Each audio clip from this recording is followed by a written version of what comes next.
big banks, PNC Bank, and he's competing against, you know, thousands of loan officers, even just within his bank that work all over the country for PNC.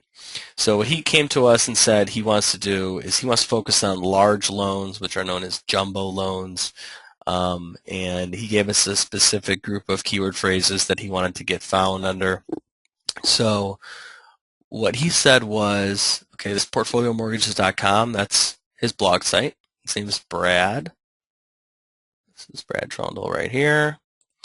And one of his top keyword phrases was PNC jumbo rates, right? So what he said was, you know, my ideal clients, when they go on Google, they might search for Wells Fargo jumbo rates, Chase, Wells Fargo, but he works for PNC.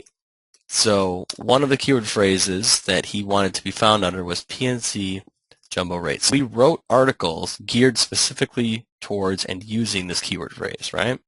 So because we have been doing a great job and writing very good articles, after just a couple months, you know, his website didn't even exist a couple months ago.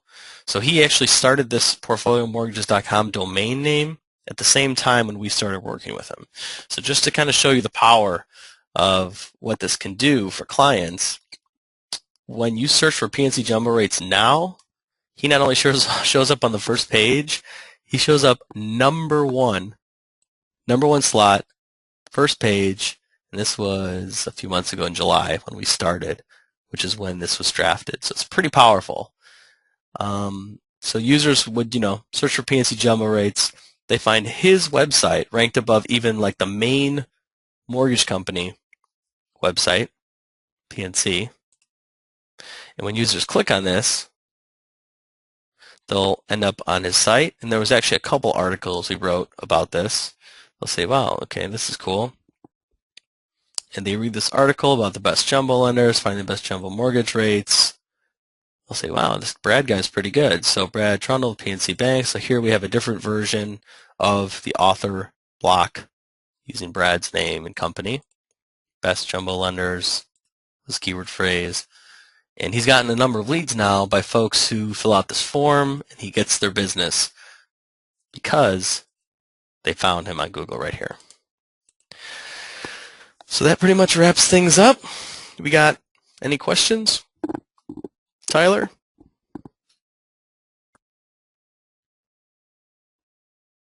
Yeah, I had a couple. All right, so I get the idea of how we're doing all of this. However, when we're doing this for clients, does that mean we will be writing these straight onto their WordPress, meaning we'll need all of their login credentials to do this? Yes. Okay, and then would the process be once everything is written before posting it, we would save it as a draft and run it through some kind of QC check? Yes. Okay, and would that QC check come from you? Right now, yes. Okay. And for the bank folks, they also have to run through the bank compliance people like Laura at Bridgeview. Okay, got it. Perfect. And then would that mean that you would be the one that hits, you know, publish once it's done? Yes. Or in some cases, you know, once we get into a rhythm, I might QC it and then just shoot, you know, the author an email back saying, "Hey, it looks great. Go live with it." Okay, perfect. And so currently we're only doing this for mortgage clients, but we're looking to get into a lot more of these, right? We have certschool.com, like I mentioned, which is project management. I'll show you theirs. So Agile, PMP, these are all like high-level enterprise business level certifications for project management.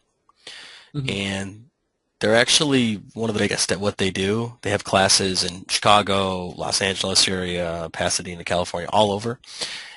And they wanted to create a blog, which is up here. And they had no blog whatsoever before. So all they did was they created a subdomain, certschool.com/blog, and then that's where their WordPress site lives. So this is a little bit different because it's not their main site, and that's probably how most clients will structure it. But with these other ones, they had no website at all, and these were individual loan officers. So we actually built these blog sites for them. Okay. So when you talk about like getting their login credentials, we had them already in many cases because we set them up. Okay, perfect. Right. Yeah. Then the only other thing I would suggest, just to make this flow and really function effectively, would be on the blog request form, Mm-hmm. on the or on the page that it should go on, to also include either if there's a different domain name for the WordPress login, because I know it sometimes that it's different, but then also to include the login username and password. Mm-hmm. Great. Because then, and then the only other thing would be, obviously, as we bring on new clients, learning once you know the mortgage industry, you can pretty much blog about anyone in the mortgage industry. Mm-hmm. But in terms of bringing on new clients, and especially if we just try to sell this to whoever, I think it would be beneficial to include the marketing intake form, or that discovery form that we do with everyone on at the kickoff meeting. Mm-hmm. I think it would be beneficial to include that with at least the first few blog request forms, and then after they get the hang of who their target market is and who this what this industry is about, Right. then I think we'd be fine. Right.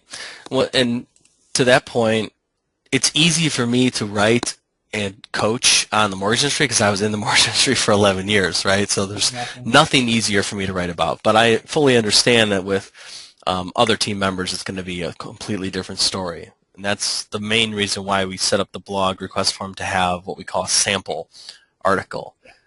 So similarly with like this search school, I know, just enough about project management to be dangerous, but even I don't know a lot about this client's business.